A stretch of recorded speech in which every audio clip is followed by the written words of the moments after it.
Driving it home with Patti Vasquez, Patti Vasquez. From global conflicts to greenhouse gases, the folks refusing to wear masks says, and politicians getting caught grabbing ass says, she's driving it home with Patti Vasquez. What? We are broadcasting live from the Minocqua Brewing Tap Room in Madison, Wisconsin. Oh my God. We keep getting new people here. Kirk, how are you doing? Oh, I'm doing great. I'm so excited. We've got a lot of great, cool people here tonight. Always do. And these are my friends now. I know. What happened? You're becoming famous in Wisconsin, Patty. I hope to take a little credit for this. Yes. You've been writing articles for our huge email list now for about 2 months. And I'm getting a little jealous. I think everyone loves you the best. Stop. No. Because I see the numbers and it's your Friday guy who does really well. I watch the likes on Facebook. True. I know. You make me, one of my sisters-in-law, Sheila, she subscribes to your newsletter. So for folks who don't know, you have to subscribe to the Minocqua Brewing Company's their newsletter. Go to the website, subscribe to the Substack. Yeah. Do all those things. It's so weird. Mainstream media is falling apart, and even like that Bob Acosta guy just left CNN to do Substack videos. So because we're having, they've bent the knee to Trump. People are leaving en masse, and they're going to Substack, and we are there too. And the world-famous Patti Vasquez writes an article for us. We call it the Minocqua Brewing Company Times, which is kind of funny. Right? I love that. But we pay you to write through the sale of our beer and our coffee, woke coffee, our resistance beer that we're making now. So it's a match made in heaven. We can get wonderful articles about what's going on from you, and we were able to actually help pay you to do that by selling stuff that's going to help the resistance movement in Wisconsin, which is beer, coffee. Yes, please. And I have beer, coffee, and wine and soda, the whole deal. There's good pizzas here too, so we got cheese involved. They have to have cheese in a Wisconsin situation. My sister-in-law Sheila, I don't know if she's listening, but she said, I didn't realize how smart you were, and that's fine. Wicked smart. But it's funny because that's how I started out. I intended to be a history professor. I have a history degree. I was going to grad school, and I found comedy. And now you and the state of Illinois, my job I do during the day, have helped me find a way to use all my skills. And so, I need deadlines. So thank you to Amy. Shout out to Amy for Shout out to Amy. Shout out to Amy. Amy's in Milwaukee, but she's the chief of staff. Yes, which is we need one. The bar chief of staff. She's like, can you have it by 5 today? I'm like, oh my god. So I'm sweating at 5 o'clock. I'm like, how about 5:20? 5:23. Can I do it at 5:23? It is an honor to write with Minocqua Brewing Company, and we have Ben Cominos. You've got this professor from UW, John Shelton, amazing, who's the vice president of the American Federation of Teachers, which is a strong teachers union or labor union here in Wisconsin. We've got who else? Right? Oh, and then Pat Mulvaney, this retired publisher of the Monroe County Herald, which it's like Sparta, Wisconsin, which is, you can't get much more red. It's very rural. It's like between La Crosse and Eau Claire. Nobody really lives there. And he's the biggest liberal you've ever seen. But while he was the publisher for that paper, he could never write what he truly felt, or he could write as much as he could get away with. Right. But he couldn't get away with much because his readers were all very, right of center. So now he's writing for me, and he's writing the funnies column, the comedy on Fridays, and he's just letting them have it, like with the bad swears and everything. And he's a retired dude who's really buttoned up, actually, like in person. Has he told you how he's got to feel so free, like he's flying towards the sun. Yeah, totally. Like, let's do this. No, he loves it. Yeah. Yeah, and that's what it was like. So I used to work at WGN Radio in Chicago, which is a much more conservative radio station, and it was a complicated relationship. We'll leave it at that. But working with WCPT and getting to collaborate with you and a lot of other folks who are in the fight for all the reasons. And what's so frustrating, I was telling Kirk before the show that my Facebook page has been blowing up all of a sudden. Some posts that have really angered people, and now they're sliding in my DMs and calling me a liberal whore and STFU, and then there's the death threats are interesting. But I wake up every day, I'm like, I've been doing this for a decade, but all of a sudden... Let me give you my lawyer. With the death threats are old hat for me. It is a wild ride, and I've never. Why are they so angry? They won. Like, I mean, why? Exactly right. They need to have the rage. Otherwise, they need to have the rage. Why? What's the reason to live otherwise? I guess so. So, how has it been for you with people? I think a lot of new folks have found you during this.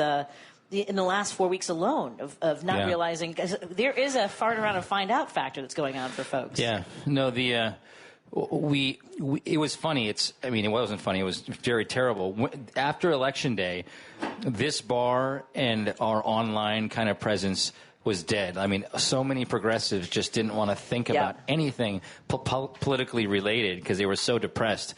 And then when the inauguration happened, and then all this crazy stuff started going down the pike, people are looking for any sort of leadership or any sort of, something to latch onto. Like, what do we do next? So we've been inundated. The Monaco Brewing Company and our socials and our Substacks. It's blowing up, and it's because it's been because of what you're writing, but it's also because we've been talking about. What does the resistance movement mean? What do we do next? Because unfortunately, you probably talked about this in your show, we're not getting a lot of leadership at the nationwide level from Democrats. They're not telling us what to do. They're just saying, "How could you do this, Donald Trump?" And they're mad and they're giving speeches, but they're not telling us the rank and file what we have to do right now to stop this stuff that's going to hurt us down the road. So we're trying to fill that void. And I think in addition to turning to people, someone did I think a lot of us are turning to social media and following, whether it's AOC or Jasmine Crockett, but somebody did a video last night about Hakeem Jeffries' latest letter to people, and it's like this long diatribe. She's like, less words, make it simple, right? I mean, and she's like, I'm a former teacher. Like, Americans read at the 6th grade level, and I'm not saying that as a sort of to be offensive to anybody, but also people don't have time. And by the way, Dwayne Kennedy, who's also a regular on my show, Dwayne has this bit now about how he's a comic. We keep getting emails from Kamala asking us for more money. He's like, where are you? Can you spare a few bucks? It's like, trying to pay her loans off. And on Joan's show, just before I was on my way here, just before my show, she was talking to somebody who thinks that maybe, Barack Obama and some of the other folks, maybe once the budget, once they have something tangible. How is none of this tangible? Like, pick the one thing. Pick whether it is that we just went out in testimony in front of Judge Chutkan, right, that Elon Musk is not a member of Doge. He does not have an official position. He is just a senior. Why am I yelling? You guys are right here. I don't know, and I have a really good microphone. But he's just a senior advisor who doesn't have the authority to do what he's doing. Okay, I have a silly story to tell you. Yes. I'm gonna try to figure out how to edit this video. So, as I mentioned, all these people on my Facebook page losing their minds, and one of them is the Democrats are screaming that we're mad about Elon, finding all the waste and the fraud, and that he found over 100 million people that are, that on Social Security that are between 100 and 150 years old, right?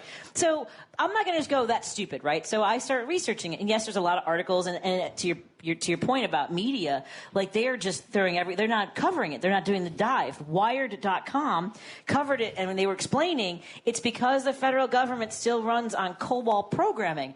And for me, a light bulb went off, ding, and I ran downstairs to my mom's house, who is 90 years old, and I did a video with her. I go, hey, Mommy, what did you used to do? She goes, I was a programmer for the federal government. And I said, what kind of programming did you do? She goes, COBOL. And I said, guess what programming the Social Security still uses? And she goes, no, not COBOL.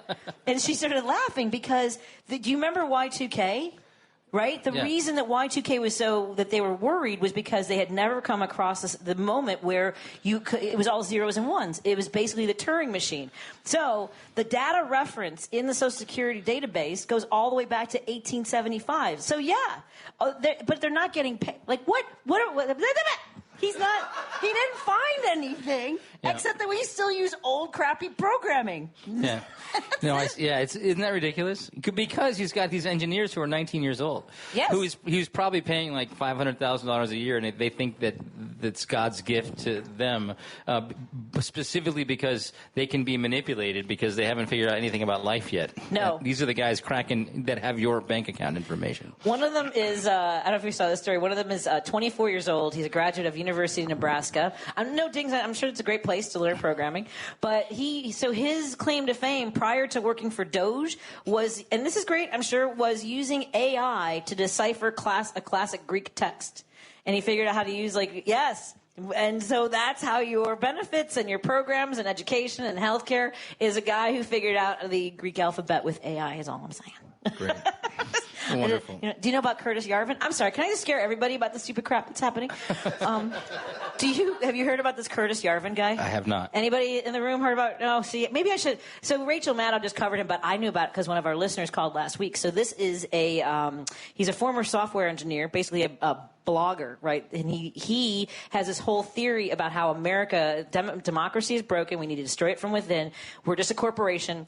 And he gave a speech about how Americans need to let go of their anti-dictatorship sensibilities. Right. That we need to have a CEO. We need to have a dictator. He was the one that he was at the inauguration. J.D. Vance has been referencing him in podcasts, and he was the one that said that it was Trump freaking referenced him when he was talking about removing the Palestinians from Gaza because the land is more valuable without them on it. Yeah. So it's these are the guys they're listening to.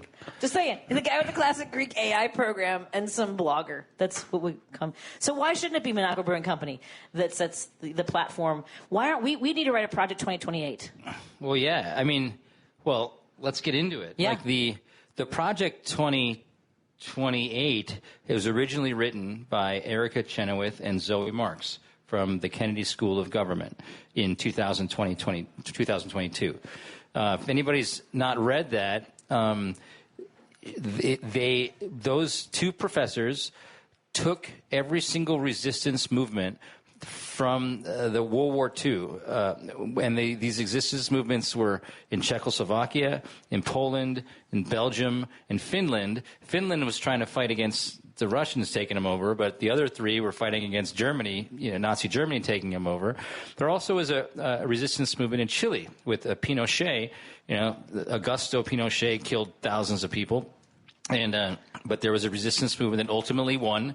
And all of these movements operate. There were things that worked when you had an autocratic dictatorship, authoritarian government. These tactics worked to flip or to at least stop, or slow down Germany from taking over, slow down Russia for taking them over, or flip back to a democracy like in Chile.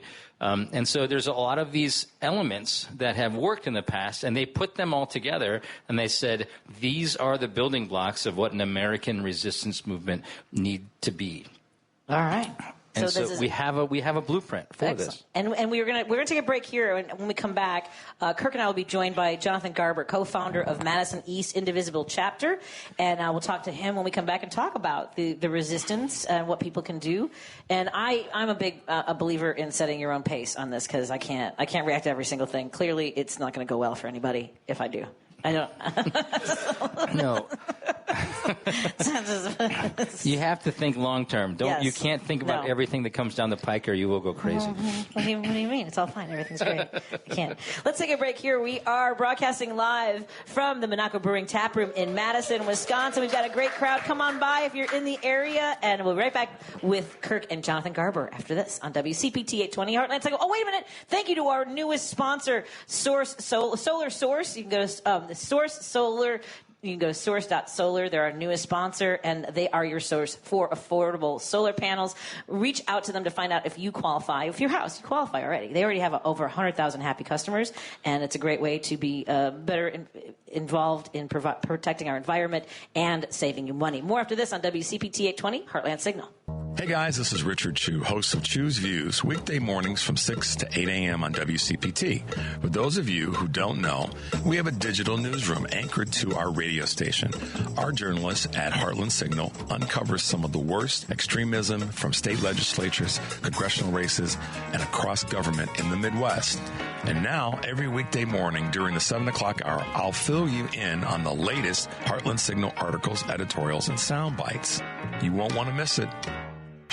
You're listening to WCPT 820 because facts matter. Hi, this is Patti Vasquez. We appreciate all our fans of Driving It Home, and your support of show sponsor Minocqua Brewing Company ensures that our important conversations continue right here on WCPT each weekday from 5 to 7 p.m.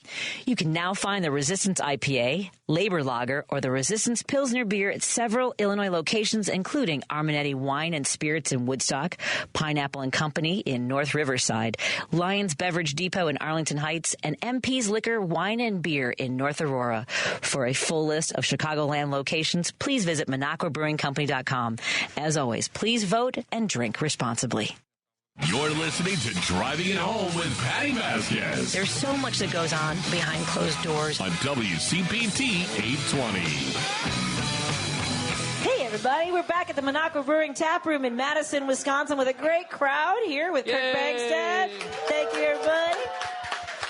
Kirk Bangstad, the mastermind, the genius behind Minocqua Brewing Company, with an amazing story. Go to the website, MinocquaBrewingCompany.com, and follow his Facebook page because you want to stay up to date on these adventures. And joining us now is my new friend, Jonathan Garber, who is the co-founder of Madison East Indivisible Chapter, and he's been an organizer with an anti-racist organization and mutual aid network in Madison. And he's also lead social media for local progressive candidates. Hello, Jonathan. How are you doing today? Hey, welcome. Yeah, I'm glad to be here. Thank you. Excellent. So tell me, where did you grow up, first of all? I always ask this. I'm just curious. Oh, yeah, Wisconsin Rapids, so not too far away, up north a bit, a couple hours. Mm-hmm. And so when you were growing up, was your family involved in social issues? Was this something that you were exposed to from a young age? I think that my family had a lot of awareness and consciousness of social issues, but in Wisconsin Rapids, a very white, low-key place, small town.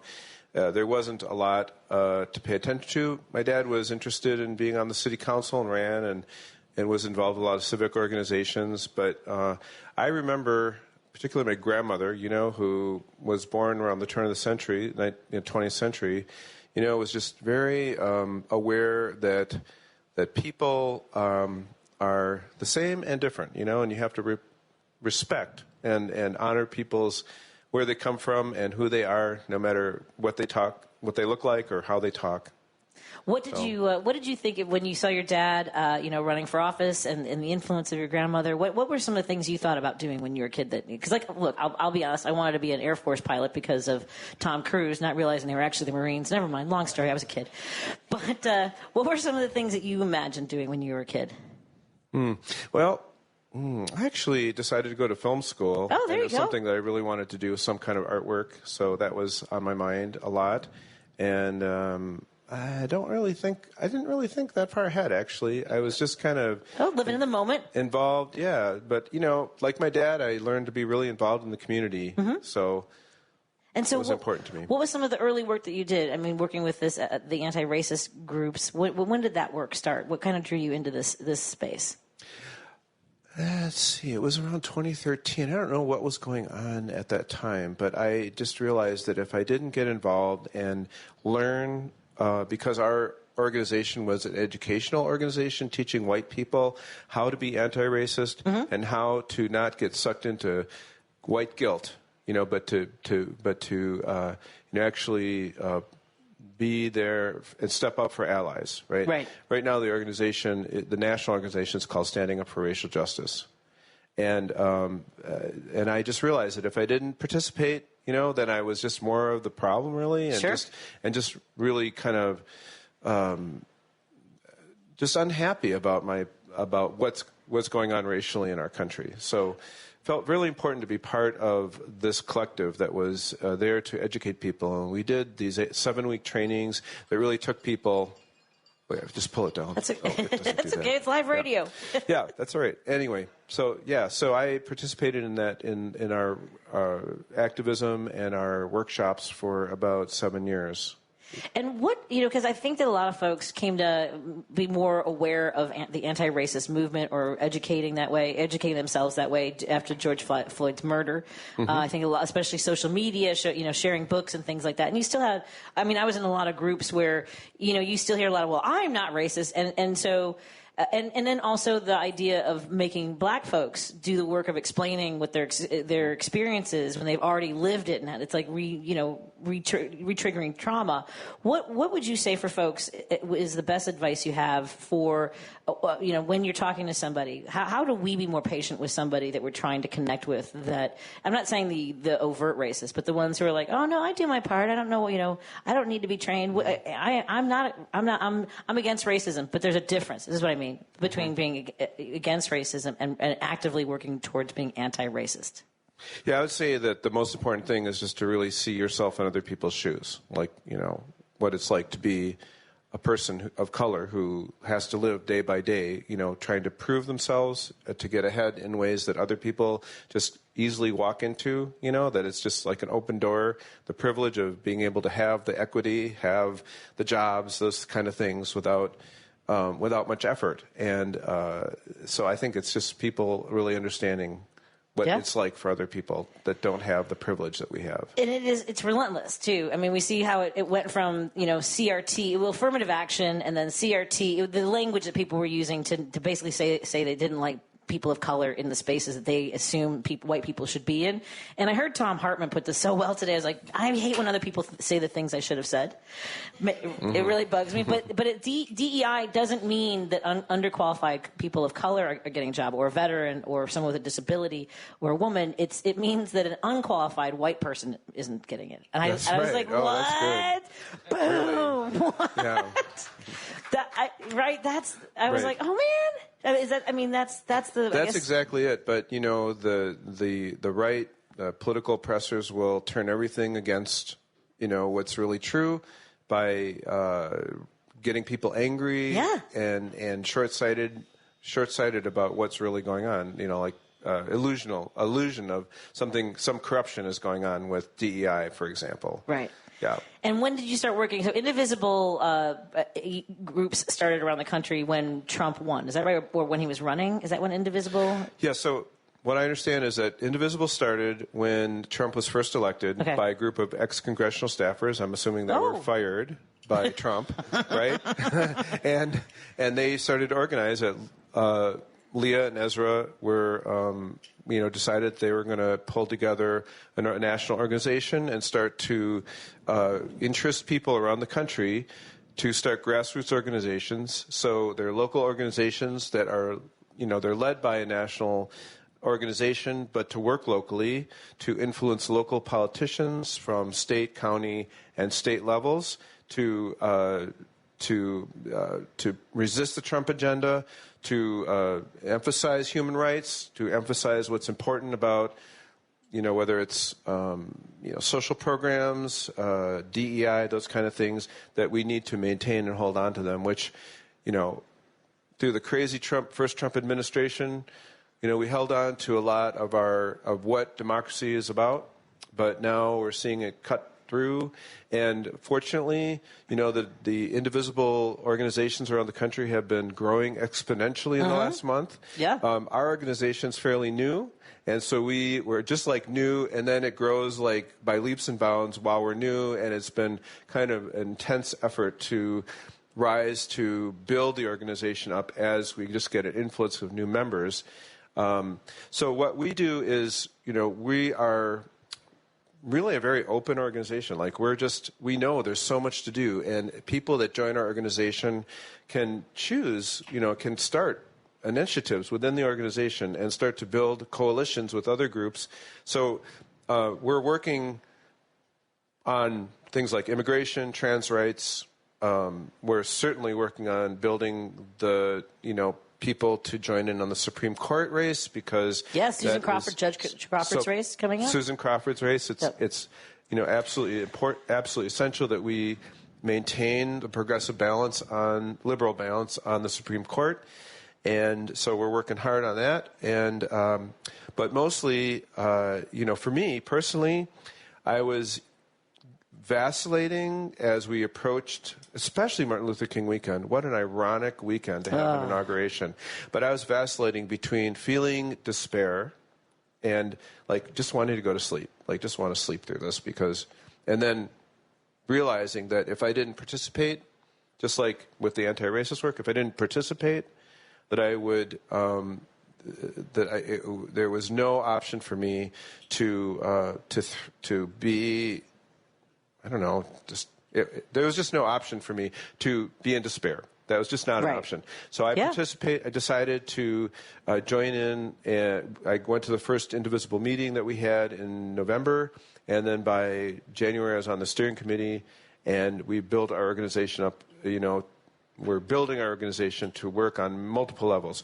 Another thing, and while I'm even building the organization, I have specific things I would like to accomplish, like the mutual aid, which mutual aid is where, if you think about the fires in California, the people that have just banded together, the neighbors, the local organizations that draw resources together and are out there supporting people to manage the crisis. And I would like to see that built here in Madison. So I'm working on mutual aid. Another thing I would like to do, it's just sort of in the back of my mind right now, but it'll come about, is to learn to teach progressive organizations how to put BIPOC people in the front and center of the way that they organize. Right? Yeah. Right now we don't really have any people of color in our group, which is very typical of our side of town, Madison. But to put people in the front and to put front and center in the way that we organize, so that we're really thinking about what we want for people. I just wanted to read this quote that I heard by Bernie Sanders. He said, "The oligarch's nightmare is that we will not allow them to divide us up by race, sexual orientation, or country of origin." And so I'm just here today to encourage everybody to go to indivisible.org, which is the national website, and to look for the link that says find a chapter. And and there are chapters that are starting up that aren't on that website yet. So I've had people who just contact us saying, "Hey, what's going on the west side of Madison? What's going on in this part of Dane County?" And I'll say, "Well, I just heard that there's a new chapter starting up." So connect with Indivisible, go to that, find a group, find my group, and put in your zip code, find groups and get involved, because that is the way to rise above the despair of the things that are happening in our country. Outstanding. That is our friend Jonathan Garber, co-founder of Madison East Indivisible Chapter. Thank you so much to Jonathan. Great job. He was really impressive work that you guys are doing. We were hanging out with Kirk Bankson and a wonderful crowd here at the Minocqua Brewing Tap Room in Madison. That was great. Totally. I'm very excited. Let's continue our conversation when we come back on WCPT 820 Heartland Signal. This broadcast brought to you by Minocqua Brewing Company and Source Solar. Go to source.solar for more information, and go to MinocquaBrewingCompany.com and follow Kirk's Facebook page. More in a moment on WCPT 820 Heartland Signal. Stephanie Miller. It's another true Stephanie Miller Show story, Chris LeBoy. Yeah, from with Jane in St. Charles, Illinois. It's real. Stephanie Miller fans are everywhere. We're meeting in parking lots. It happened just yesterday. I got to my car after leaving the grocery store. There was a woman loading her groceries in the car. She had a radio on to WCPT 820 Progressive Radio. I couldn't resist. I said, "I think we would qualify to say that we listen to the Stephanie Miller Show." We both laughed and said, "Yes, we would." I love it. Stephanie Miller, weekday mornings 8 to 11 on WCPT 820. Alexa, play WCPT. WCPT from TuneIn. If you're listening to this station right now, you've definitely heard my voice before. Hi, I'm Hawk. And I'm Pete. And we're with Source Solar, your local source for solar. Source Solar is Chicagoland's premier solar installer, providing solutions for over 1,000 homeowners and business owners across Illinois and Iowa. With over a decade of industry experience and deep roots here in Chicago, we have the expertise to help your transition to clean, renewable, resilient energy. We can guarantee that we save you money day one without any out-of-pocket cost to you. This means you have an instant ROI, instant payback, and can save money to add to your bottom line day one. At Source Solar, we source everything as local as possible, meaning we always carry the Made in USA sticker. Find us online at www.source.solar. Stop in our office at 5710 North Northwest Highway, or give us a call at 773-985-3992. And don't forget to ask for Hawk or Pete. You're listening to Driving It Home with Patti Vasquez. In your communities, in Chicago. On WCPT 820. That's yours. Thank you so much for joining us at the Minocqua Brewing Tap Room in Madison, Wisconsin. We've got a great crowd here enjoying some pizza and beer. Whoa! Great crew. You have some new members of your team too, so we're very excited about that. Yeah, we got. Oh my gosh, we got Justin here is at the bar, and he went to school for audio video stuff, and he really hooked it up tonight. Yes, so give a round of applause to Justin. And we've got Eric here, who is our new manager, and Eric is a writer. He's a copywriter. He's great with. He's an ad writer, and he's super creative. So yeah, our team is full of creatives, and you know, outside of politics, we do poetry, we do music, we do classical, we do beer church, where we do classical music at a bar on Sundays without the dog, all the stuff you want in church without the dogma. There you go. Outstanding. And I really, I'm thrilled to be here today. And we also want to thank our crew back at WCPT, Lady B, Matt, and Jim, who are making this possible. And we love having folks we can interview here in person. We've got folks listening at home. Before we take any calls, I know you wanted to kind of go dovetail off of what Jonathan was talking about in regards to the work that's being done and how people can be involved. Yeah, so the reason Jonathan is ultimately here today is that we had a talk earlier today because I reached out to kind of my contacts at the state level, and I said, we need to start a resistance movement here in Wisconsin, and that movement from this paper that I mentioned in your last segment, I wanted to tie it into what was going on nationally. There's no point in recreating the wheel. And so I asked some of the top political folks in Wisconsin, is there anything that's close to a resistance movement in the vein of this Harvard Kennedy School report that I had read? And they said both. A top Democrat in Wisconsin and a top political consultant in Wisconsin said it seems like Indivisible is the national organization that is doing this. And so I actually spoke with the Indivisible coordinator in Minnesota, he's Minnesota, Wisconsin, Minnesota, Wisconsin, and Michigan. And I said, read this paper. And he's like, you know what? It's pretty clear to me that the founders of Indivisible have read that paper, because some of what their mission statement is like copy and paste of this paper, which says, and I've written about this in the last couple of weeks, it says the most important things that we can be doing right now in a resistance movement is document and disseminate government abuses, and so that. By the way, all this stuff has got to be nonviolent, because as soon as you start, trying to, I'm sure a lot of people are angry and they want to pick up arms and try to fight a battle.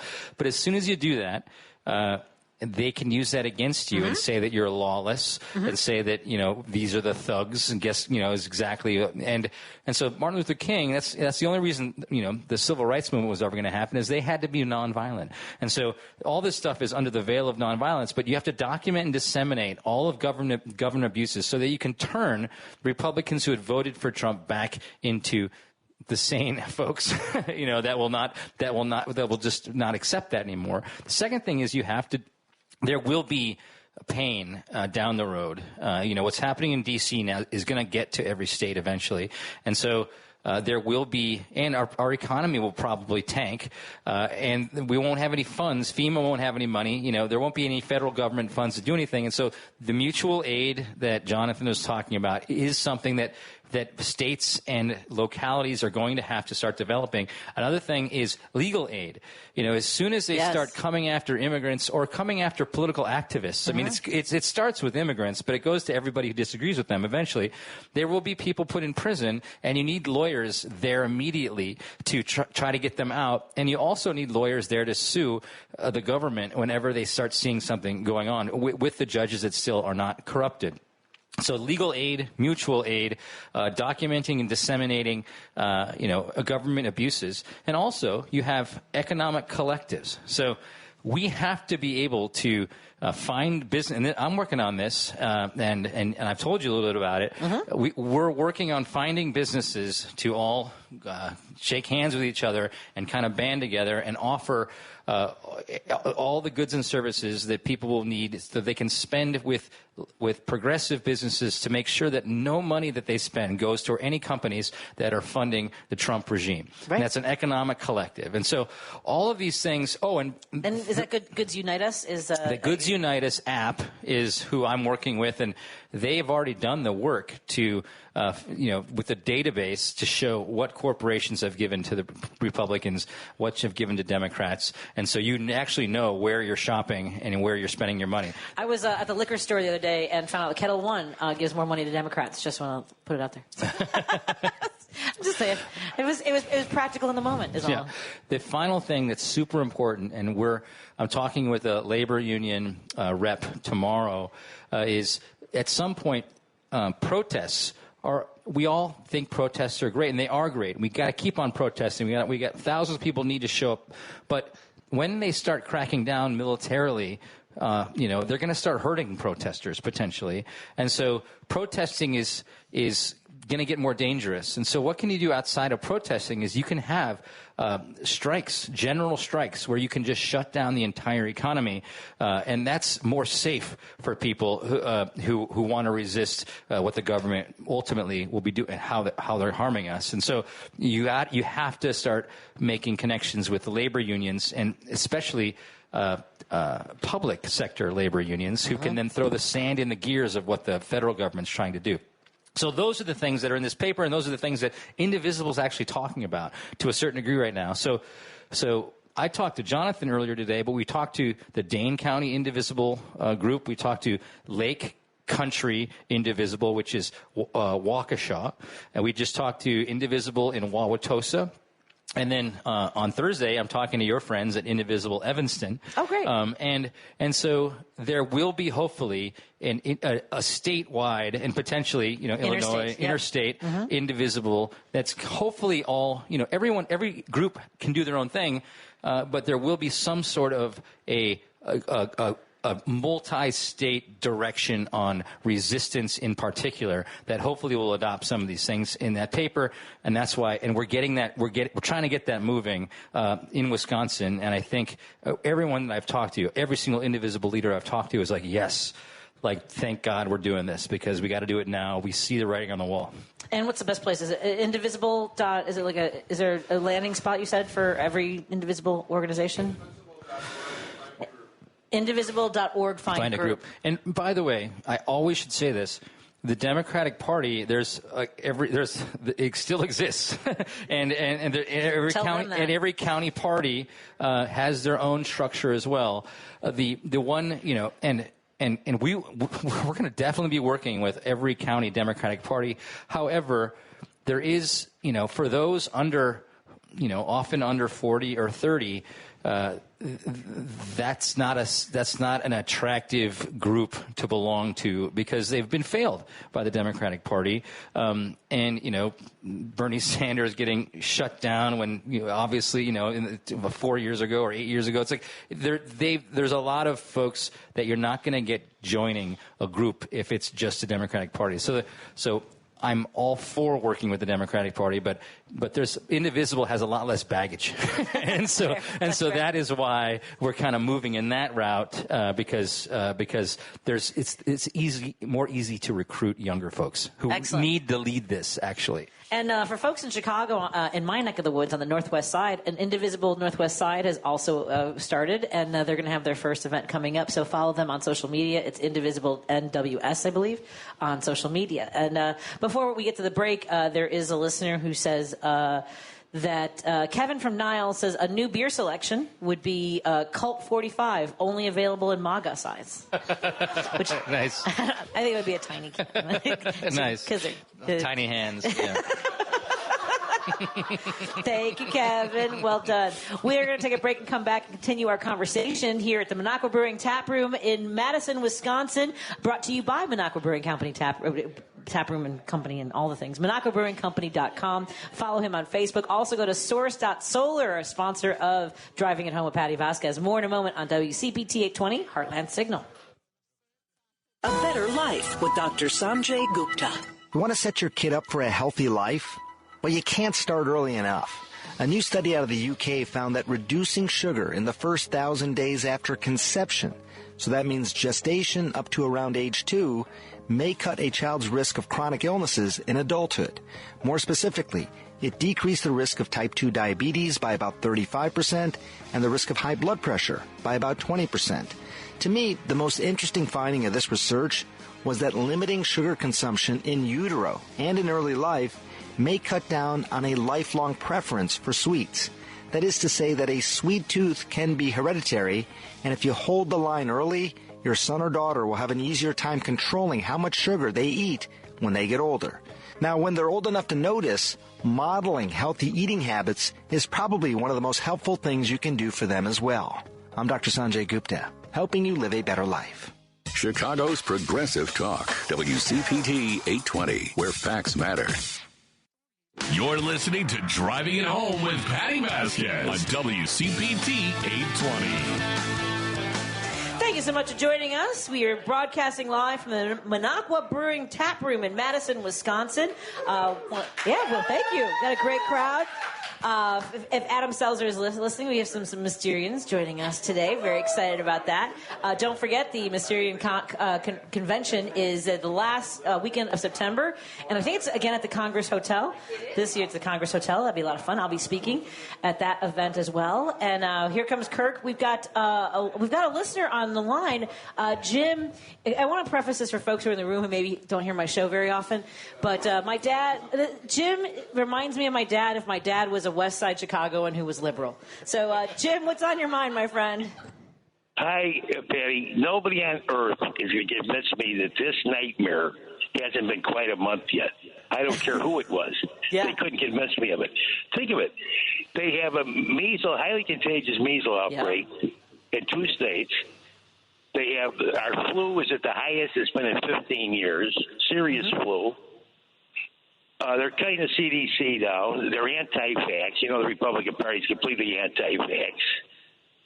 You got little Marco in Russia with just Russians in the room. No Europeans. No Zelensky. The most bloody war we've had in the 21st century. And this lunatic claims that he can make peace with anybody. In the meantime, this morning, Patty, he's selling coins. I woke up this morning, I couldn't believe it. Selling coins of his image.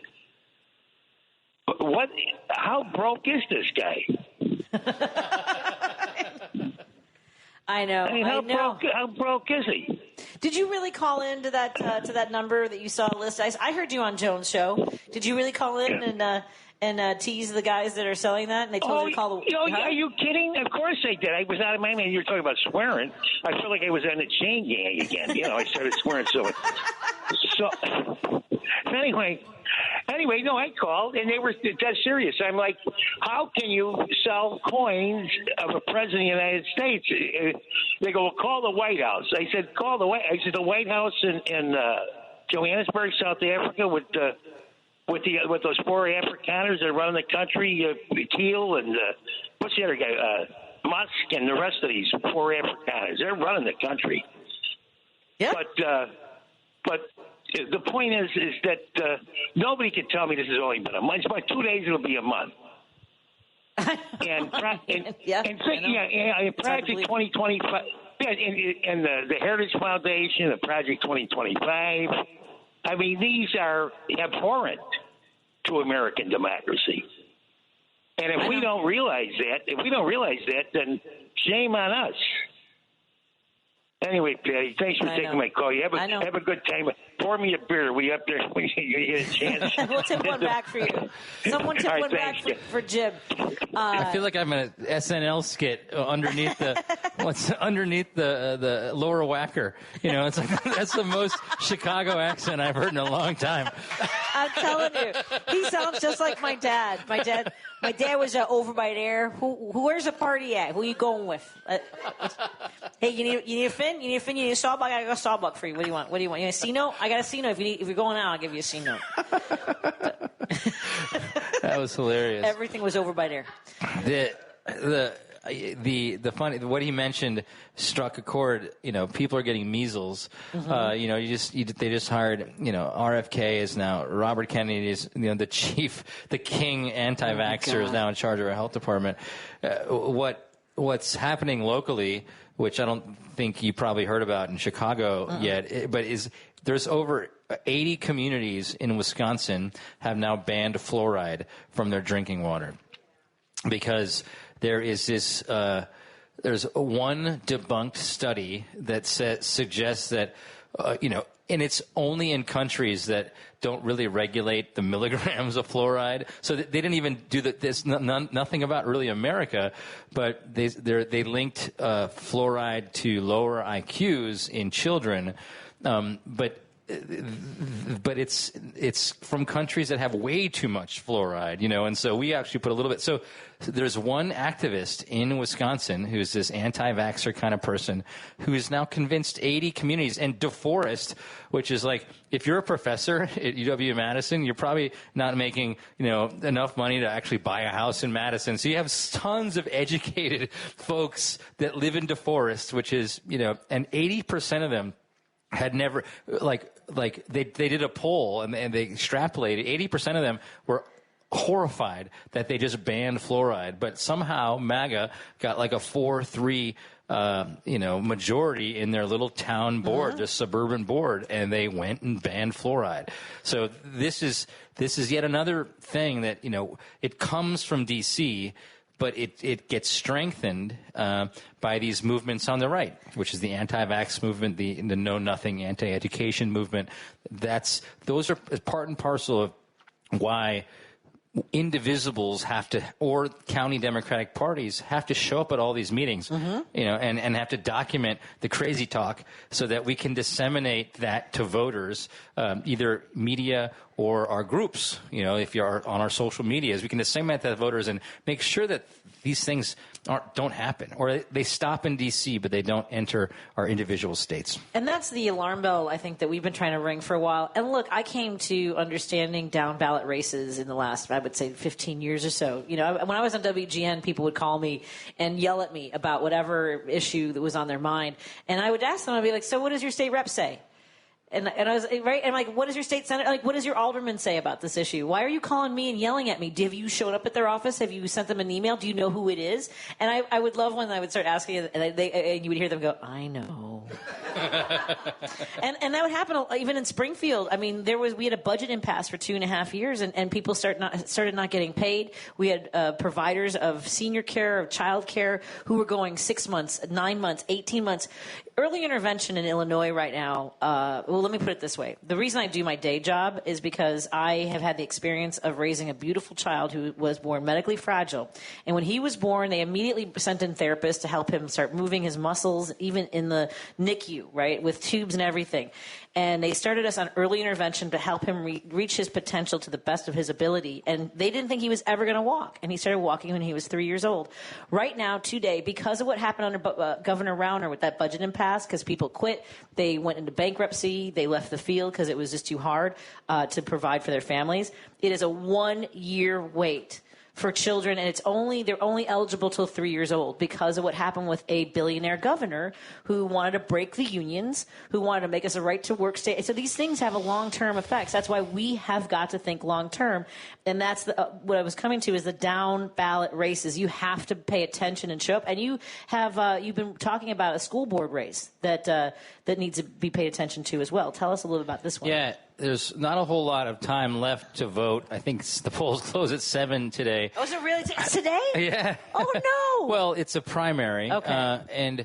But it's a nonpartisan primary. and two of the candidates are, the right kind of candidates to lead our public schools in Wisconsin. They care about public schools, but one of the candidates was put in 3 days before the signatures had to be filed, who was a lobbyist for the voucher school movement. Of course. And so the private voucher schools are, purposefully draining funds away from public schools to go to basically Catholic schools or religious schools to break public schools and to be able to, create a Christian nationalist society, or at least break the teachers' unions, which contributed heavily towards Democratic wins in the past. So there's two candidates who are for the right stuff. One of them is a toxic implant by the Republicans. I've supported a guy I went to high school with, Jeff Wright, who's got his master's from Harvard for education, taught in the South Side of Chicago, was a principal in the South Side of Chicago, and is now a superintendent in Sauk County, which is the purplest of counties in the purplest of states. He's had to work with Republicans in order to get anything done, and he is a king with the public schools there. And he's going against Jill Underly, who is the current secretary, or the Secretary of Public Ed, whatever it's called. And I have endorsed Jeff because Jill Underly, and we did a whole segment on your show for 10 weeks about the voucher schools, and we sued to get rid of voucher schools. We used the Department of Public Instruction's public information that showed that the voucher program was siphoning money away and killing public schools. We asked her to write an amici brief, which is a friend of the court brief, to support our lawsuit, and she did not. And she is the most important voice for public education in Wisconsin, and she did not write a letter to support that thing. And because of that, it showed that she was leaning to political pressure, because some Democrats didn't want to do this, to fight this hard against vouchers when we still had to fight against abortion and we had to fight against gerrymandering. And so some of the old guard and the Democrats said, you're taking on this issue too fast. And she listened to them as opposed to standing up for kids and fighting against the thing that she was basically elected to do. And so to us, she's still for the right stuff, but she doesn't have the courage that I'd like to see. And that's why I'm endorsing. She didn't have the intestinal fortitude. Yeah, absolutely. Let's take a break here. We want to thank everybody for joining us as we broadcast live from the Minocqua Brewing Tap Room in Madison, Wisconsin. Coming up after the break, we're going to talk to Ben Cominos, the host of Outside the Box out of WHBY in Appleton, Wisconsin. He and Dan Schaefer from the Recombobulation area keep us up to date on all things Wisconsin. Because I love Wisconsin. We started a group called Fibs for Wisconsin when we were up door knocking during the election. We're going to gear back up and work on this on these races coming up on April 1st. So let's take a break here. We'll come right back on WCPT 820 Heartland Signal, brought to you by Source Solar. Go to source.solar to learn more about their great work, and of course, MinocquaBrewingCompany.com. More in a moment. Because facts matter. You're listening to WCPT 820. Driving it home with Patti Vasquez, Patti Vasquez. From global conflicts to greenhouse gases, the folks refusing to wear masks says, and politicians getting caught grabbing ass says, she's driving it home with Patti Vasquez. Thank you so much for joining us. We are broadcasting live from the Minocqua Brewing Tap Room in Madison, Wisconsin. And, hey, we want to say hello to our friends listening in the yes, we have an audience and everything. They're also cheering for our fans and listeners listening on KTNF AM 950 Minneapolis, St. Paul, the progressive voice of Minnesota. This show is brought to you by Source Solar. Go to source.solar. I swear, my friends Peter and Warren, I'm going to get this right because I don't have it in front of me. Go to source.solar for more information about your source for solar. And we have over 100,000 clients who have really been happy with getting solar panels. She sells seashells by the seashore. Yes. Good. But here's it either way. If you Google it, you'll find it for sure. Right? Go to source.solar, and thank you, Peter and Warren, for your support. And Minocqua Brewing Company, which has been with me pretty much since the beginning. You were my first official sponsor of the Patti Vasquez Show, driving it home on WCPT. Thank you. And thank you for featuring me in your newsletter and getting me to write again. I used to write quite a bit, and now that there are deadlines, and Amy's like, hello, do you have something for me? We also, on the line with us, have another contributor to the Monaco Brewing Company's newsletter. We have Ben Cominos, the host of Outside the Box on WHBY out of Appleton. Hey, Ben, how are you doing? What's going on, Patty? Sounds like a party down there. It is.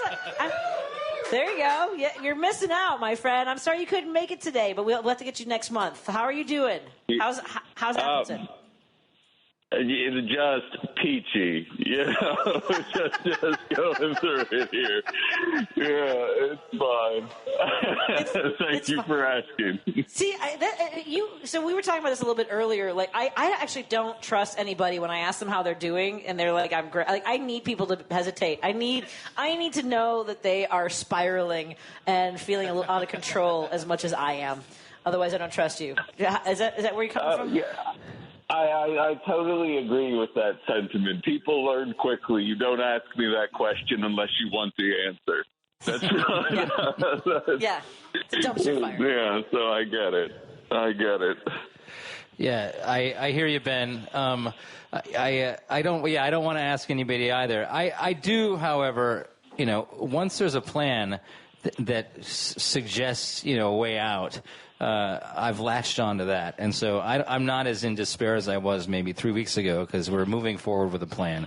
Thank God. Yeah. So I just tune it out now because, the plan is for, 3 months down the road. This is what we're going to get done. Yeah, I agree. And Ben, so you host a show and are able to sort of thread that needle of having conversations with everybody. I mean, I think that people feel comfortable, sharing their thoughts on things. My point being, are you getting any fart around and find out folks who are frustrated with their choice in voting for Trump? Yeah, so I'm getting both sides of it right now. It was a disheartening day today because the further I get into this process with Trump as the president now, I'm beginning to realize there are certain borderline Manchurian candidate-esque phrases that you can use that instinctively get people, no, back off.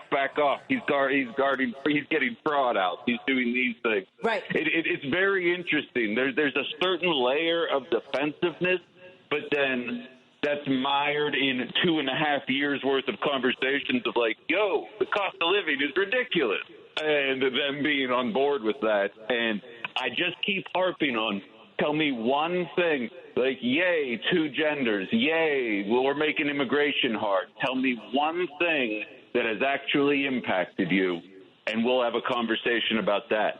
And no one has been able to answer that for 3 weeks. Oh. So, more time. And I think this will resonate, and it's just not being a jag when they eventually realize that it was a mistake. That's the hard part.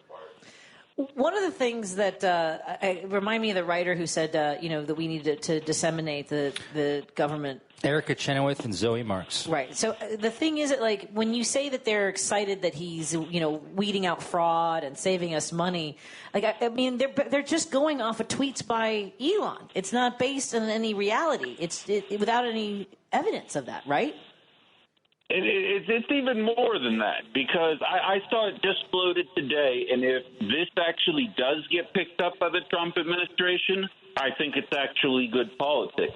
But they're floating the idea of essentially the equivalent of stimulus checks, because right now what they do is they come out and say, we found $700 million worth of, we saved $700 million getting rid of the Consumer Financial Protection Bureau. Now, if you listen to your show, we know that's an important agency. We know how much that returns on investment.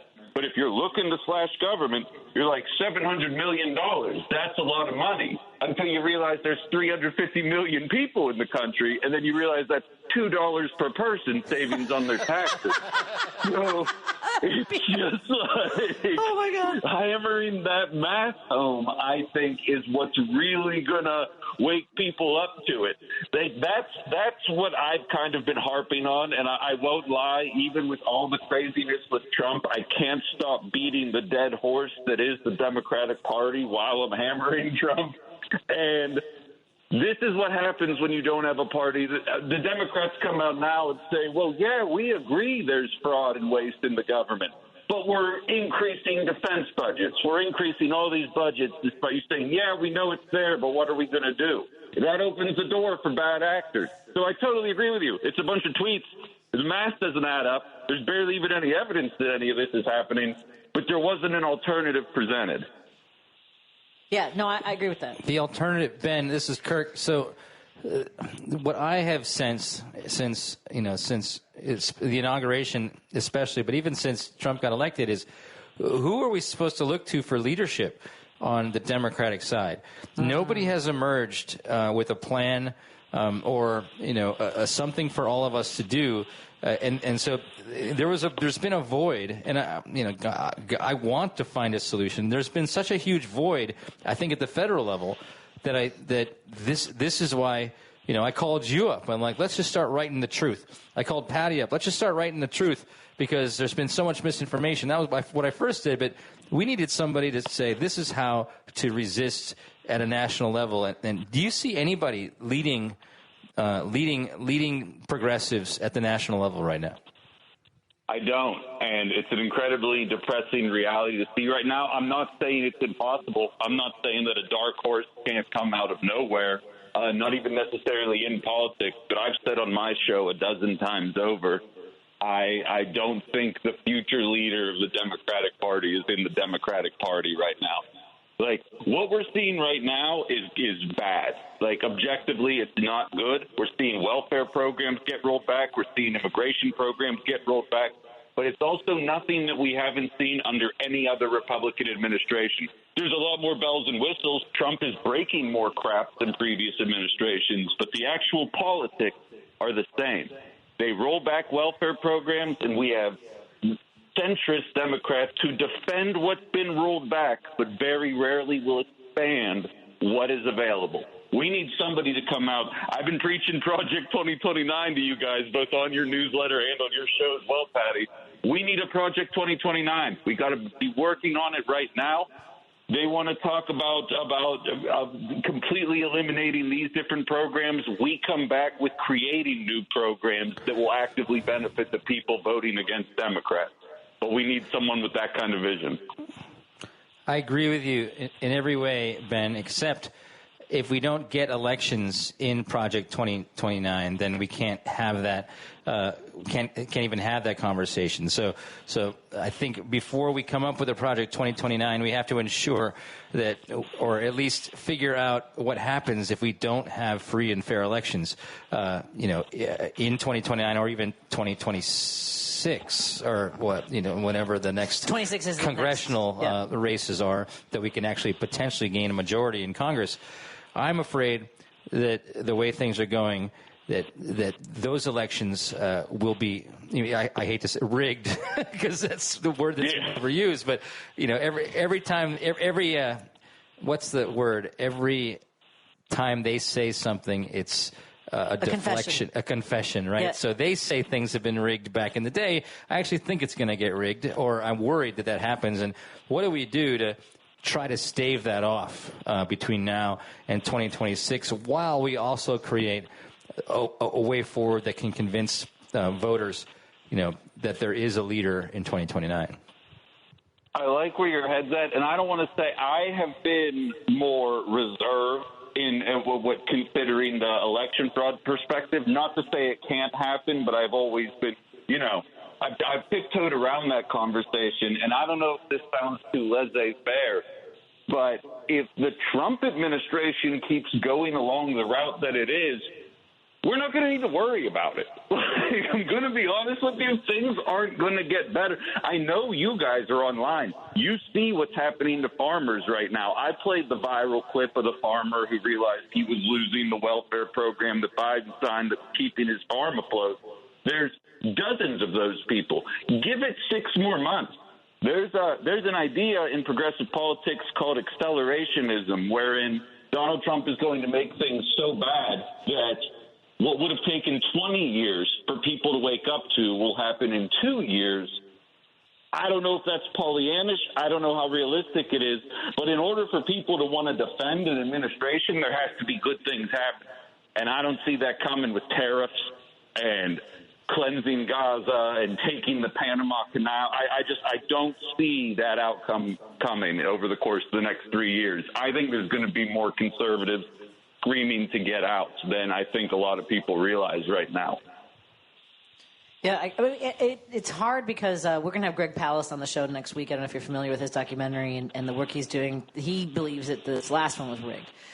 So one of the reasons I was door knocking and working with volunteers so hard was I wanted it to. I honestly had this vision of it being a thunderous victory. It has to be a thunderous victory, meaning you have to first get the people off the couch who didn't vote in this previous election and peel away the Republicans who do get burned. So they've got to have, but they haven't had their hand on the stove yet, is what my friend Adam Selzer says, actually.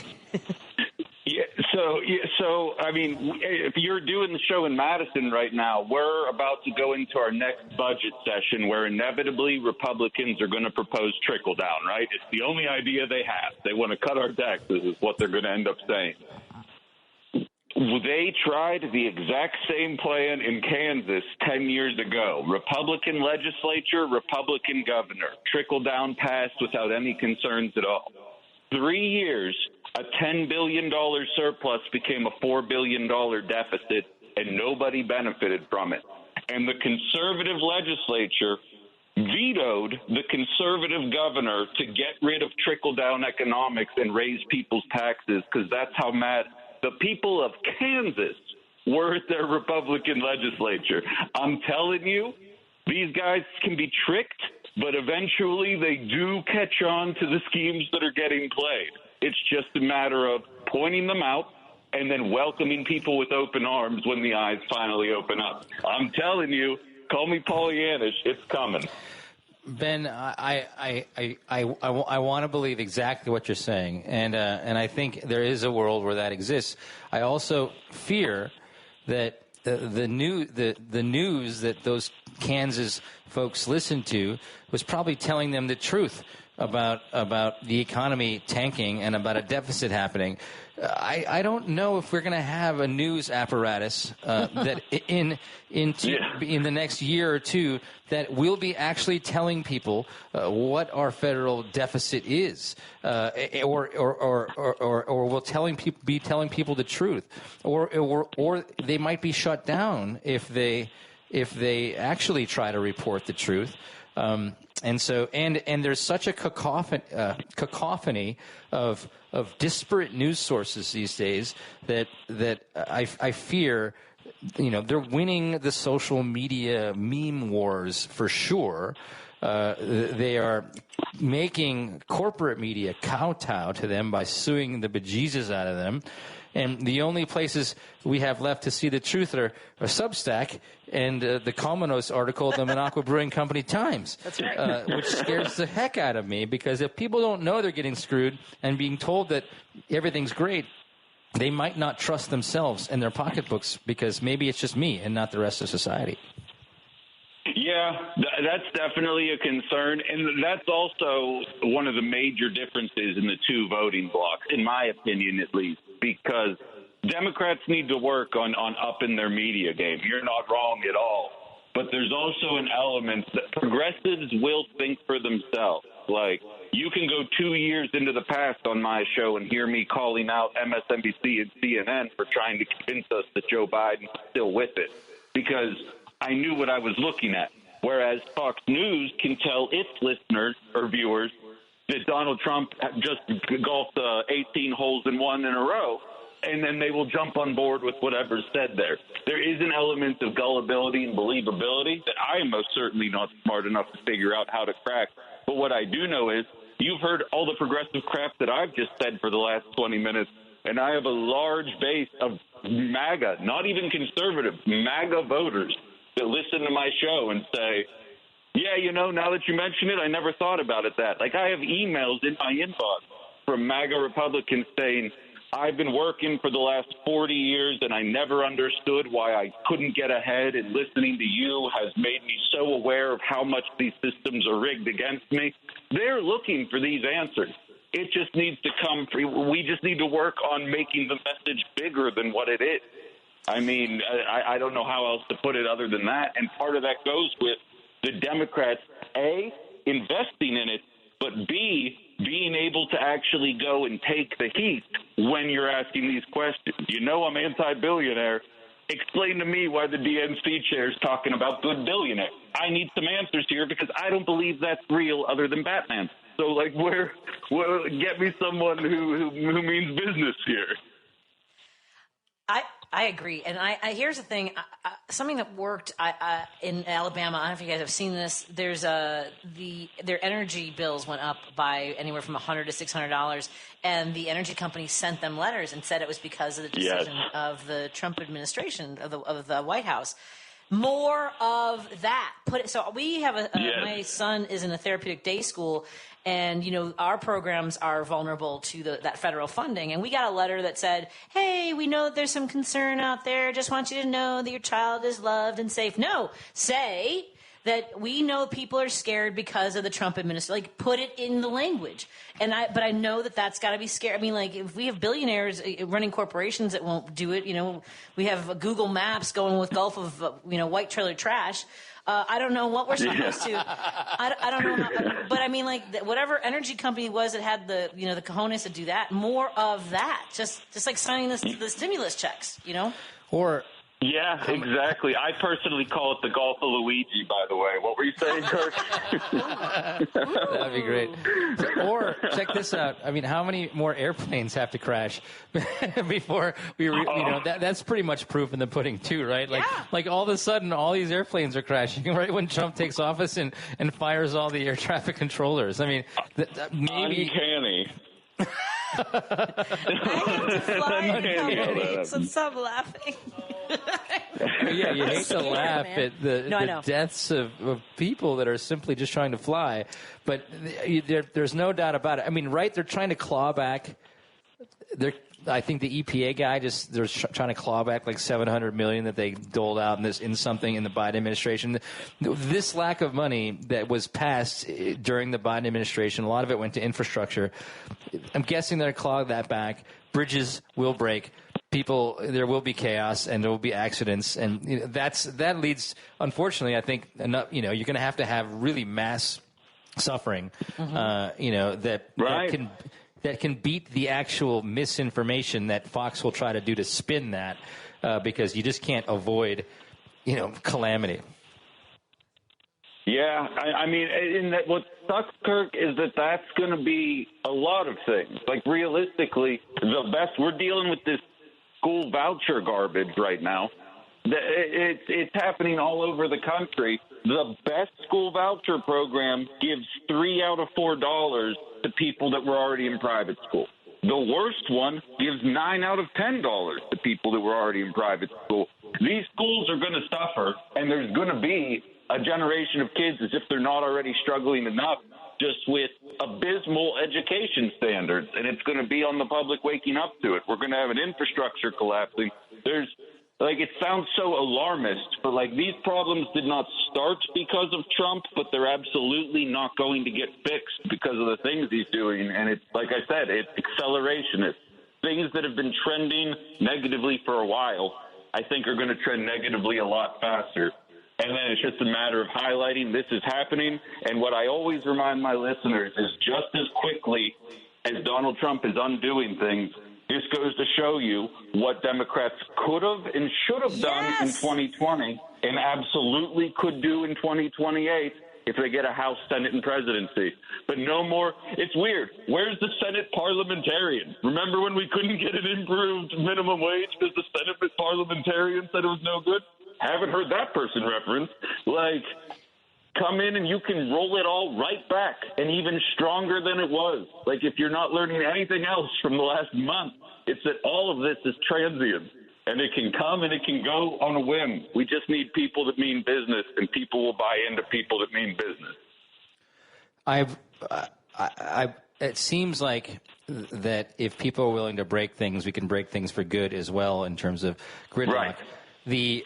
So I agree with that sentiment there. However, the mass firing of institutional knowledge at the federal level, there's no doubt that does a decade or multiple decades of damage, because institutional knowledge, our bureaucracy can move slowly, but that's where the brains are in our entire country. And if they're all gone and they're all loyalists to Trump, it's going to be, even if you have all the breaking and fast moving in the world, who is going to actually enact that stuff if they've all been fired and we don't have them anymore? Yeah, there's going to be red tape from that perspective, for sure, that is going to need to be overcome by whatever administration comes next. But thinking, not to plug the show, but thinking outside the box on these kind of issues will definitely lend itself to developing a new vision of the future. Like, this is what Project 2029 is. We don't have the setup that Heritage Foundation has. We don't have the army of lawyers, but there's a creative way to undo this. You don't make up for the expertise, but I'd also argue some of these, you're not going to have me crying a river over FBI firings. You know what I mean? I've never been too keen on the FBI to begin with. I hear what you're saying, but you just need new thinkers, new minds, and the right objectives moving forward. The old answers might not even be the right answers anymore. Okay. All I know is the incremental change no longer seems reasonable, given what we're watching happen to the negative here. There's definitely the same thing that can happen to the opposite direction. Yeah, I hear that. I when I heard you saying FBI, it's like, doesn't Trump know that all those FBI people were completely in his corner already? Right. You had Comer that tipped the election to him. Without Comer, being that guy, he wouldn't have been president the first time. And even I know FBI agents who are married. I went to college with there's an FBI agent that I know who's about as Republican and MAGA as it gets, and I'm like, they already were there, and you're firing them all. So I do laugh about that. Like,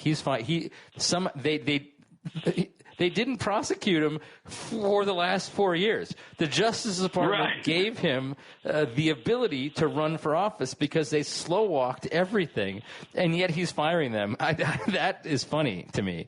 I mean, yes, please, Kirk. I'm a bona fide progressive. I do not respect authority. If they want to fire the whole FBI, I'm fine with that. Agreed. It's Ben Cominos from Outside the Box, WHBY.com, and you can download WHBY as an app and tune into his show. Tell folks what time you're on if they want to catch you live. Yeah, 8:30 to 11, Monday to Friday.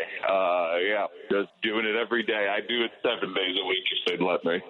Are you getting listeners from as far as Madison, or is that too far of a reach? No, through the app I am. The ratings obviously don't pick that stuff up, but I'm getting the downloads have been ridiculous, especially, and this is something the left can learn from. The downloads quite literally increased on January 20th noticeably. So it just kind of highlights, like, this sucks and you need to pay attention, but pay attention all the time, because there very clearly is a difference, that's for sure. Excellent. And, of course, you can read his work from the Monaco Brewing Company's newsletter. Subscribe to the newsletter. Subscribe to the Substack. And Ben does great work. Always great to talk to you, my friend. Hope to see you soon, but we'll talk to you again very soon. Yeah, that sounds good to me. And shout out to that newsletter, by the way. I've got a ton of nice feedback from so many people. If any of you are listening, I appreciate that. Same. Thank you so much. Take care, Ben. Ben Cominos, host of Outside the Box, WHBY. Have a great night. You too, guys. Take it easy. Thank you. And we'll be right back live from the Monaco Brewing Tap Room in Madison, Wisconsin. And we have a great crowd. Thank you, everybody, for being here. We'll take some calls, talk to a local filmmaker on WCPT 820 Heartland Signal and KTNF AM 950. More in a moment. Hey, Google, play WCPT. Streaming Chicago's progressive talk from TuneIn. If you're listening to this station right now, you've definitely heard my voice before. Hi, I'm Hawk. And I'm Pete. And we're with Source Solar, your local source for solar. Source Solar is Chicagoland's premier solar installer, providing solutions for over 1,000 homeowners and business owners across Illinois and Iowa. With over a decade of industry experience and deep roots here in Chicago, we have the expertise to help your transition to clean, renewable, resilient energy. We can guarantee that we save you money day one without any out-of-pocket cost to you. This means you have an instant ROI, instant payback, and can save money to add to your bottom line day one. At Source Solar, we source everything as local as possible, meaning we always carry the Made in USA sticker. Find us online at www.source.solar. Stop in our office at 5710 North Northwest Highway or give us a call at 773-985-3992. And don't forget to ask for Hawk or Pete. You're listening to Driving It Home with Patti Vasquez. In your communities, in Chicago. On WCPT 820. Or in Wisconsin, we are broadcasting live from the Monaco Brewing Tap Room in Madison, Wisconsin. We've got a great crowd joining us today. Thank you so much. We've got a half an hour live here, but, how late is the tap room open? Kirk, is till 9, so you can come on by. They got great pizza, great beers, and also in the tap room, you can purchase now, available only on location, joint session orange cooler THC beverages. So I will sample that at some point where I feel safe enough to do so. Before we get to our next guest, I wanted to speak to a friend of mine who is also now a filmmaker in Wisconsin who I've known for over 20 years. Before we get to Scott Marcus, we want to talk to one of our listeners who called in. We've got on the line with us from California. I believe we have, hold on a second, I've got it right here. We've got Hamilton, Ron from Hamilton Field in California. Hey, Ron, what's on your mind, my friend? Well, I'm curious as to, I heard a report that Mr. Trump has wanting to close the Kennedy Library. Is he going to close all the presidential libraries? What's the story on that? Yeah, and I had another question, if I can. Sure. When you're talking about Mr. Musk going through all the departments of the government, and he has a crew with him of young people who are known hackers and programmers, what's to keep anyone from keeping a private file on the businesses as well as the private citizens, right? So that they might later on have influences that would be unrelated to the government, not necessarily for money, but for simply influencing the business community. Because once a hacker goes in and sees where their banks are and everything else in those files by how they made their payments, there's no big thing when you got a group of hackers that are young. They're going to have ambitions way beyond the time they spend to Musk. What's going to happen? Where does that go? I don't know what's going to happen because this is where they can decide that there are businesses that are a threat to their agenda going forward. They can. I mean, I don't know if they have Monaco Brewing Companies or Patti Vasquez's information and decide to really choke us off where it hurts. I don't know, and that's terrifying. Whether they pressure them now under the government sanction, or later on individually come to them and saying, we see where you're going, we know what you're doing, and we want you to do this specific thing. That kind of influence. It's not, someone said to me once, well, he's so rich, he doesn't care about money. We're not talking about money. Power is worth more than money because it represents all levels of action and influence. This man is more dangerous than Hitler ever was. The bottom line in my mind. I'm looking for someone to answer it. Well, as far as that goes, I will tell you, going back to your first question about the JFK Library in Boston, abruptly closed today due to an executive order by President Trump. So that was the library closed at 2 p.m. earlier today, Eastern time, of course. And they have closed the JFK Library and Museum in Boston. And the museum too. The works.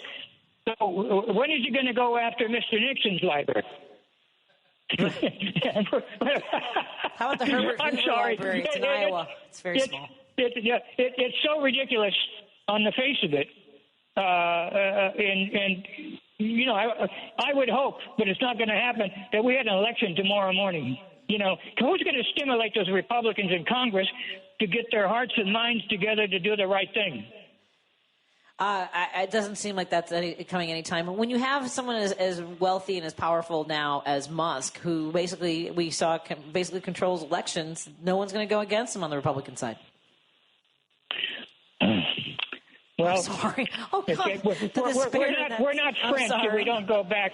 It's hard to have an answer, but at least talking about it gets the fear off the top of it. But Absolutely. how do you dig into it? How do you dig into all these young people who are representing him going into files? Do you think that every one of those young people are going to, as they go on in life, are not going to resource a little information that they may use themselves down the line or sell it online in the dark web? Well, right now, I think the only recourse that we have short term are these court cases. A listener sent a website. There's a website called Democracy 2025, which is the United Legal Frontline in the fight for people in our democracy. So I don't know if they're. Let me drop one thing in with you. Let me drop one thing. If they go to a national, what is it now, strike.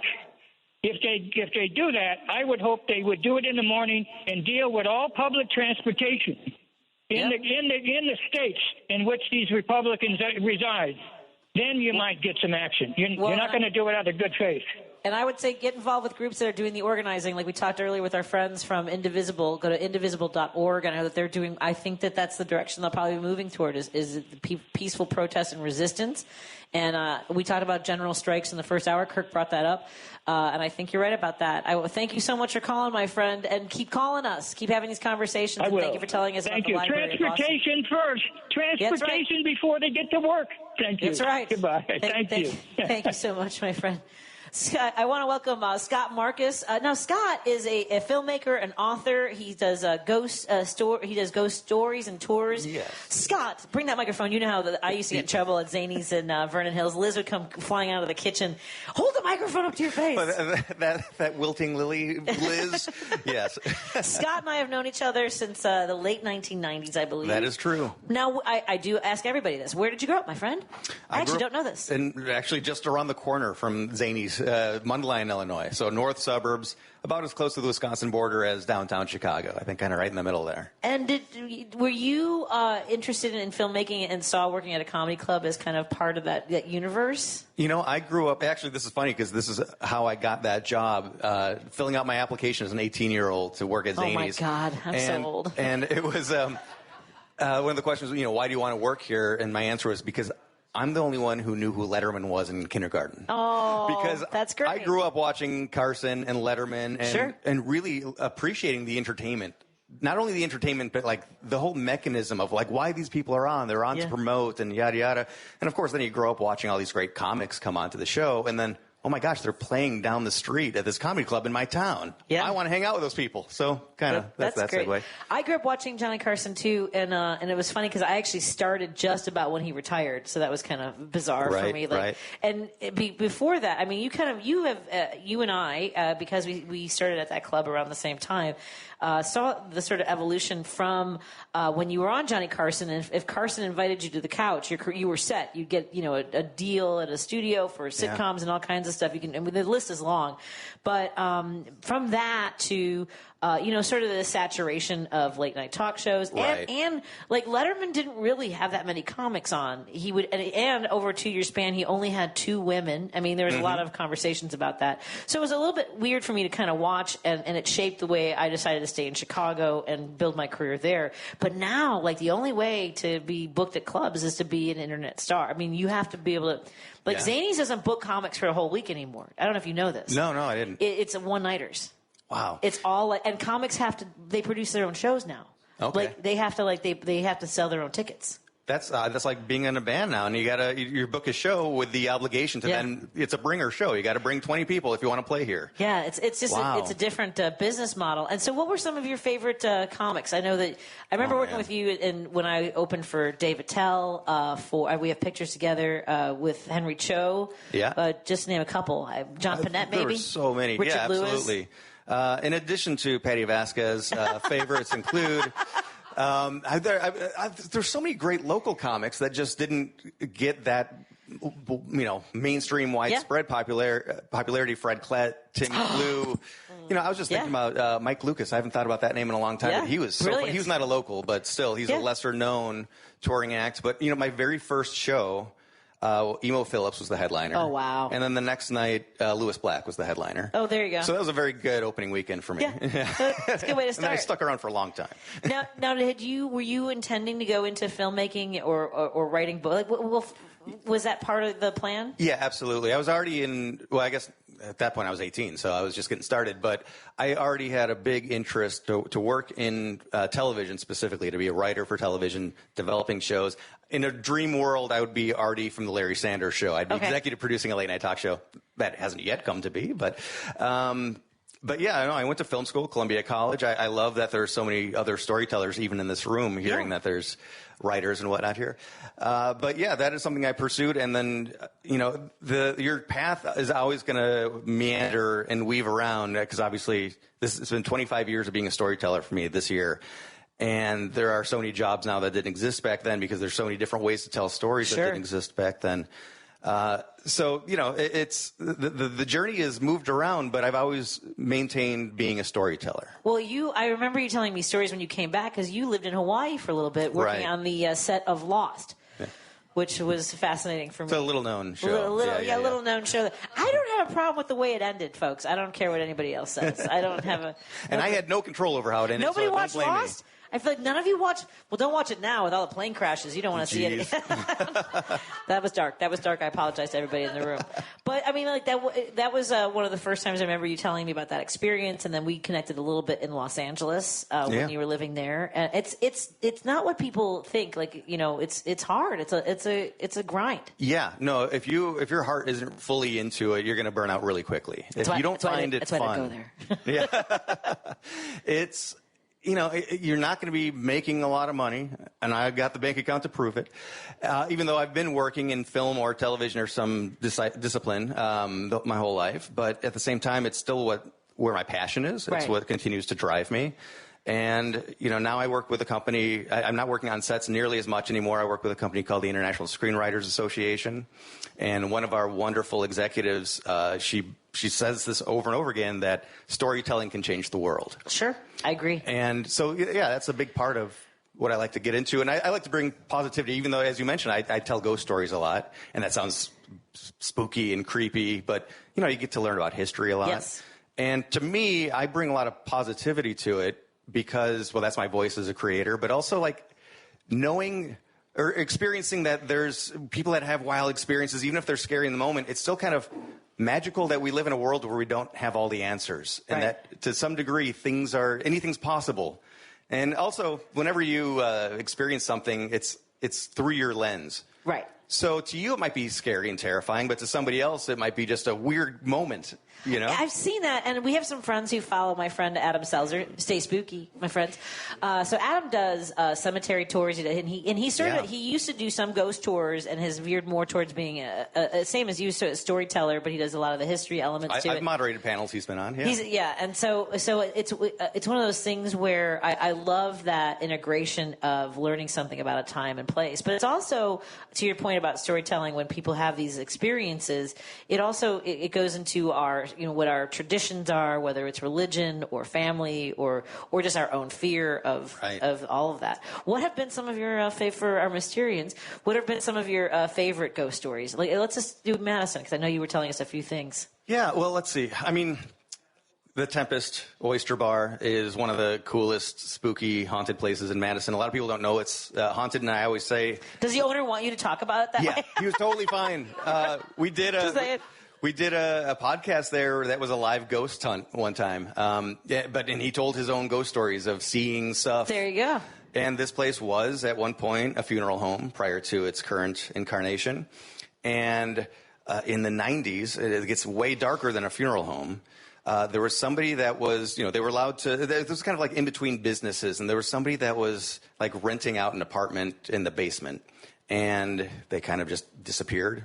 Oh. And they ended up finding that the person had taken their own life, and shortly before then is when the Heaven's Gate cult was going through doing college tours, and one of their final stops before their big ultimate mass, it's going up to the Comet, Hale-Bopp Comet. Yeah. One of their last stops was in Madison, doing a lecture on the afterlife and UFOs. Oh, my God. Right. Isn't that wild? That is So wild. we don't know if that suicide has anything to do with what the hauntings are, or if it was the funeral home. But whatever the case, the owner has seen people walk down the hallway right in front of him. Let's go to the Tempest. But I know that is a great location and also a great dinner. Oh, so such win-win. good food. I have always been fascinated by ghost stories, and I'm working on writing some of these stories about how much I've always, I don't know what it is. My mom, when I was a kid, I was raised in the Mormon Church, and they're very aggressive with teaching about death and things like that. And at any rate, and what happens in the afterlife. And so I became very afraid of death and mortality, and I used to be awake at night. So my mom bought me a Ouija board, which is. Well, you were so curious. I wanted to give to someone to talk to, but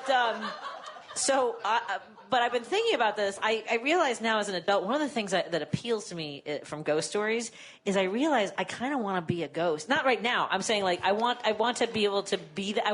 But I don't want to scare people or shove them down the stairs or have blood on the walls. I want to exact revenge on people who've pissed me off over my life. I want you to feel like your socks are constantly damp. You can never they're never dry. One key on your keyboard is always stuck, so you can never get that letter in anything you write. Every time you send a text, it's always changes the words and then sends to everybody go F yourself, whatever it is, your boss. That kind of. I want to be Patty the petty ghost. Is that? I would read that comic book. That sounds amazing. I'm Patty the petty ghost. Just want you to know. I do think that a lot of hauntings are people realizing a heaven on earth scenario. Yes. Some of the coolest places are haunted. I'm like, well, yeah, of course, I would come back and hang out here. But this is your version of heaven, of coming back and messing with people. You take me out, you are going to be uncomfortable for the rest of your life. You're going to, every time you go to bed, you're going to feel like you have to go to the bathroom again. That's the kind of, every single time you get comfortable and you're about to drift out, I got to go to the bathroom. I'm just going to poke you in the kid and just stay in the bladder. That's good. That's my goal. Love it. So a few years ago, Scott and I came to Madison because I was being considered for WPR here, WNPR. Is that what it is? WPR, Wisconsin Public Radio. Did I ever tell you why I didn't get that job?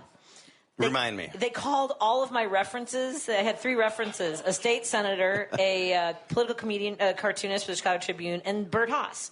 Oh. And they asked each one of them a bunch of different things, and apparently it went well until they asked, "Do you think Patty can Patty keep her opinion to herself?" Which is definitely what you want in a host.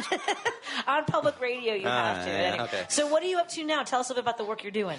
I'm working on my next book because, as I mentioned, it's been 25 years of being a ghost storyteller, and I knew I wanted to do something to kind of commemorate that. And when I was writing my foreword or writing my introduction, it just kind of came out that to know me is to know my ghost stories. I'm like, ooh, nice. The wherever that comes from, the spiritual creation, that kind of set me on my way to what this book is going to be about. And then I did my outline, and it was about as long as a book itself. So, okay, it's going to be multi-volume. So I'm, working on my first edition, my first volume, which will come out in early April at the Galena Paranormal Conference is where it's going to debut. And Galena, Illinois is an awesome and very haunted old town. Tickets still available there as well. But yeah, that's what I'm working on, and it's telling the great stories and talking about the cool people I've met on the way and the crazy adventures. Honestly, I met my wife because I was on her paranormal podcast. So, the ghost story world has given me so much positivity. Excellent. And also just, stories learned as a storyteller along the way. It's a lot of fun. I love that. Where can people learn about, the work that you do? Are you still doing tours? And also the International Screenwriters Organization. So if you have a screenplay, whether it's a movie or a TV show, and you're wanting to know what your next step is, whether you're very established and you've already made movies or you're just getting started and need to learn more, it's networkisa.org. And again, it's a free website, and it's about being a hub to answer your questions. And if you want to get into the ghost story stuff, you could just look me up on YouTube, Scott Marcus Ghost Stories, or my website is whatsyourghoststory.com. Excellent. That's Scott Marcus, everybody. Check out his work. And thank you so much for hanging out with us today. Always. And finding the Monaco Brewing Tap Room here in Madison, Wisconsin. We're going to take one more break and hopefully get to a phone call. I don't know if I have time. I'm so sorry, Greg. More in a moment on WCPT 820 Heartland Signal. WCPT 820, Chicago's progressive talk, where facts matter. Patti Vasquez is taking your calls now. at 773-763-9278. Driving It Home with Patti Vasquez. Now on WCPT 820. Thank you so much for tuning in for our live broadcast from the Minocqua Brewing Taproom in Madison, Wisconsin, brought to you by Minocqua Brewing Company Taproom and also by Source Solar. Go to source.solar and find out about all the great work we do. I want to thank our live audience here for joining us tonight as we wrap up and have great conversations. I hope you'll come back now that you've joined us, and thank you to our Mysterians. I'm so grateful that you're here. My nephew and niece who came out, and my friends who I've known for such a long time. Everybody, thank you so much. Before we go, I'll try to see if I can get one call in. I know I've only got a minute, but Greg in Lake of the Hills is on the line. Hey, Greg, what's on your mind, my friend? Yeah, hi, Patty. Good evening. Thanks for taking my call. Real quick, two things. Are you familiar with Tina Peters from Colorado? I am not, but I can look her up. What's up? Okay, you don't have to look her up. She's basically one of the MAGA-type people that stole information about the voting process over there, and she was put in prison now. She's serving a sentence of 9 years, and Donald Trump can't pardon her, although he's trying to do it, and he's probably going to get his wish. Anyway, she's in prison now. The second thing is, I'm wondering when, I'm hoping that MAGA's right about all this what do you call it? The deep state. I'm looking for these deep state guys to save us. Where are they at? Where are they at? I know. I mean, I've been waiting for guys. They should be out there. They should be assassinating Donald Trump. It's just like we were really good at stealing the race from him, but not all the Republicans that actually did a lot of harm at the state and federal levels. I agree with you. Where are those people? Exactly. Thanks, Greg. Anyway, have a good evening. Nice to hear you, as always. Bye. Thank you. Be well. Well, I want to thank everyone, especially my crew back at WCPT, Lady B holding down the fort and keeping things going, and Matt and Jim who made sure that we could get on the air. Of course, everybody here working at the Minocqua Brewing Tap Room. Thank you so much to our audience. I hope that you guys will tune in and join us again. We'll be back next month. We're here every month. I don't know if we don't know which Tuesday. It's going to be a Tuesday every month. So have a great night. Randy Rhodes is up next, followed by Matt McNeil. Bye, everybody. Love you.